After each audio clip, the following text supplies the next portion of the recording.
Baik, Assalamualaikum warahmatullahi wabarakatuh. Perkenalkan, nama saya Ismu Sadik Anwar, NIM 19310410888. Kelas PJKRC Angkatan 2019.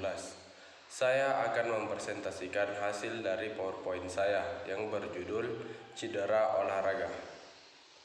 Pengertian cedera menurut ahli.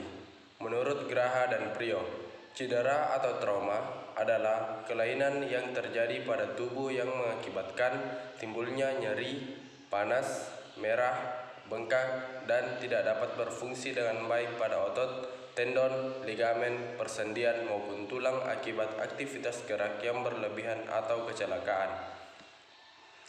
Adapun pengertian cedera secara umum, yaitu cedera atau luka adalah suatu kerusakan pada struktur atau fungsi tubuh karena paksaan atau tekanan fisik maupun kimiawi. Jenis cedera. Jenis cedera dapat dibagi menjadi beberapa klarifikasi, diantaranya 1. Berdasarkan penyebab. Yang kedua, berdasarkan berat ringan cedera. Yang ketiga, berdasarkan waktu. Yang keempat, berdasarkan struktur jaringan yang terkena. Dan yang kelima, berdasarkan mekanisme atau biomekanik. Yang pertama, cedera berdasarkan penyebab. 1. External violence. Sebab yang berasal dari luar adalah cedera yang timbul karena pengaruh dari luar. Misalnya body contact dari olahraga seperti sepak bola, tinju, karate. Bisa juga disebabkan oleh alat-alat olahraga seperti bola, stick hoki, atau raket yang terlepas dari pegangannya. Namun dapat juga terjadi melalui keadaan sekitar, seperti lapangan yang tidak memenuhi persyaratan, lintasan balap mobil atau balap motor yang tidak baik, dan lapangan bola yang berlubang. Yang kedua, internal violence, sebab yang berasal dari dalam. Cedera ini terjadi karena koordinasi otot dan sendi yang kurang sempurna, sehingga menimbulkan gerakan-gerakan yang salah dan mengakibatkan cedera. Ukuran tungkai yang tidak sama panjang, serta ketidakseimbangan kekuatan otot-otot yang bersifat antagonis juga dapat menjadi faktor internal penyebab cedera. Cedera juga dapat terjadi karena kurangnya pemanasan, kurang konsentrasi, atau pada saat fisik dan mental pemain sedang lemah. Yang ketiga, overuse, pemakaian yang terus-menerus.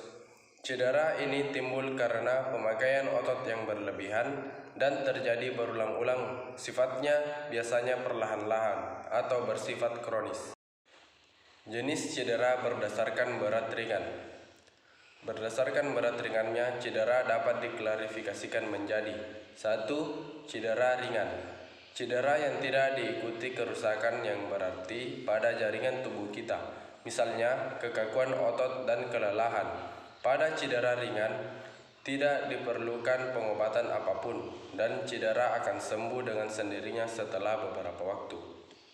Berikut adalah contoh gambar dari cedera ringan. Selanjutnya adalah cedera berat. Cedera yang serius di mana pada cedera tersebut terdapat kerusakan jaringan tubuh, misalnya robeknya otot atau ligamen maupun patah tulang. Kriteria cedera berat. Yang pertama, kehilangan substansi atau kontinuitas. Yang kedua, rusaknya atau robeknya pembuluh darah. Yang ketiga, peradangan lokasi. Berikut adalah contoh gambar dari cedera berat. Jenis cedera berdasarkan waktu terjadinya. Yang pertama, cedera akut. Cedera yang terjadi ketika latihan. Beberapa gejala dari cedera akut adalah 1. Terjadi secara mendadak. 2. Terasa nyeri. 3. Terjadi pembengkakan. 4. Penurunan range of motion bila terjadi pada diri sendiri. Yang kelima, kelemahan otot pada ekstremitas yang cedera. 6. Abnormalitas pada sendi atau tulang. Yang kedua, cedera kronik. Cedera yang terjadi secara berulang-ulang didapat akibat dari overuse ataupun penyembuhan yang tidak sempurna dari cedera akut. Gejala-gejala cedera kronik antara lain: yang pertama, bengkak; yang kedua, nyeri ketika digunakan untuk berlatih; dan yang ketiga, nyeri tumpul ketika istirahat latihan. Jenis cedera berdasarkan jaringan yang terkena. 1. Cedera jaringan lunak. Yang termasuk jaringan lunak adalah skin atau kulit. Yang kedua, connective tissue atau jaringan ikat seperti tendon, ligamen, fascia, membran sinovial. Dan yang ketiga adalah non-connective tissue atau jaringan non-konektif seperti pembuluh darah. Cedera jaringan keras. Cedera ini terjadi pada tulang atau sendi, dapat ditemukan bersama dengan cedera jaringan lunak. Proses penyembuhan kurang lebih sama dengan proses penyembuhan jaringan lunak. Diawali oleh terbentuknya hematoma, lalu diikuti oleh terbentuknya pembuluh darah baru, dan seterusnya hingga terbentuk kembali tulang seperti semula. Proses ini membutuhkan waktu yang lebih lama. Jenis cedera berdasarkan mekanisme atau biomekanik. Yang pertama, traction atau traksi. Cedera yang disebabkan oleh adanya suatu tarikan dari dua energi yang bergerak berlawanan arah.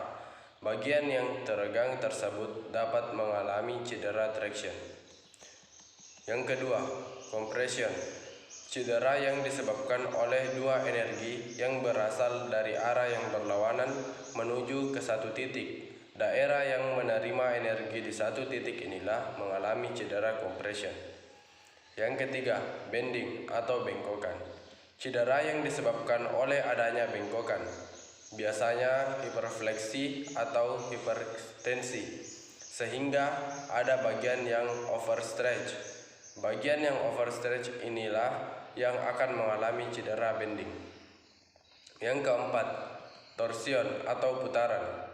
Cedera yang disebabkan oleh adanya suatu putaran sehingga bagian yang menerima energi tersebut mengalami cedera.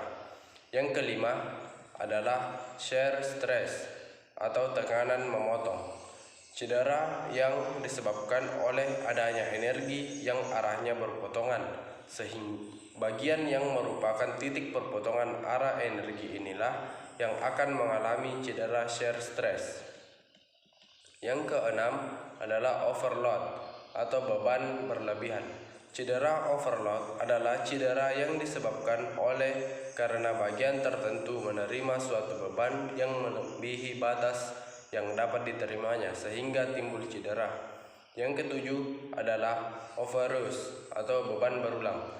Cedera overuse adalah cedera yang disebabkan karena adanya suatu bagian yang menerima beban terus-menerus di tempat yang sama. Bagian tersebut lama-kelamaan akan menjadi rentan dan kemudian akan timbul cedera overuse. Berikut adalah beberapa solusi yang tepat saat terjadi cedera. Yang pertama, pengobatan cedera biasanya diawali dengan melakukan metode RICE, yaitu Rest, Ice Compression, and Elevation, untuk membantu menghilangkan rasa sakit, mengurangi pembengkakan, dan mempercepat penyembuhan. Yang kedua adalah setelah melakukan metode RICE, jika kondisi cedera tidak kunjung membaik, biasanya tenaga ahli akan melakukan beberapa tindakan lain sesuai dengan cedera yang dialami. Di antaranya, 1. Obat antiinflamasi non-steroid. Yang kedua, imobilisasi. Yang ketiga, terapi. Selanjutnya, pemulihan cedera masuk ke tahap proliferasi, yaitu tahap di mana jaringan otot yang rusak sudah berangsur hilang dan mulai tumbuh jaringan otot baru sedikit demi sedikit. Pertumbuhan jaringan baru ini berlangsung sehingga jaringan terbentuk dengan sempurna dan siap menggantikan jaringan sebelumnya yang sudah rusak.